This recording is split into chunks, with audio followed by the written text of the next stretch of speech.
A few times a year, someone asks me to verify the authenticity of some wild-looking weather photos they got via email or found on the web. Almost always I have to tell them there's something fishy about the photos. Either they were digitally manipulated or attributed to the wrong place or wrong time. One I get a lot during hurricane season claims that these pictures were taken in McGee, Mississippi in 2005 as the eye of Hurricane Katrina passed by.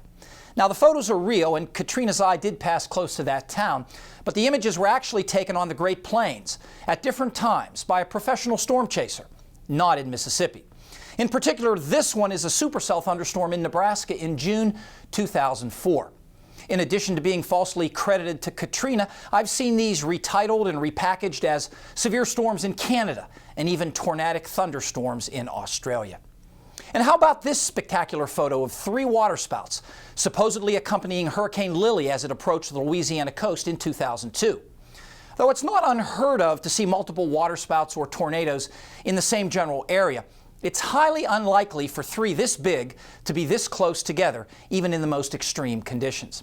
Indeed, here's the original, undoctored photo, which showed only 1 waterspout, taken more than a year earlier from a supply boat out in the Gulf of Mexico. Back on land, how about this amazing photo that supposedly was taken in 2008 in Fort Stockton, Texas? Though elements of the image are real, the underlying photo was neither taken last year nor in Texas, and the original was digitally manipulated to add the drilling rig. Here's that original with just the tornado and lightning, taken near Lake Okeechobee, Florida, way back in 1991. It's been available for purchase in poster form on the web for at least 10 years. Here's another image that's been doctored to add some excitement. How about that impressive tornado passing close to a National Weather Service Doppler radar? Problem is, there was no close encounter. Here's the original before the Doppler radar was superimposed and other parts of the image were touched up. Now, admittedly, there's no great harm from these photographic hoaxes, though it certainly dumbs us all down.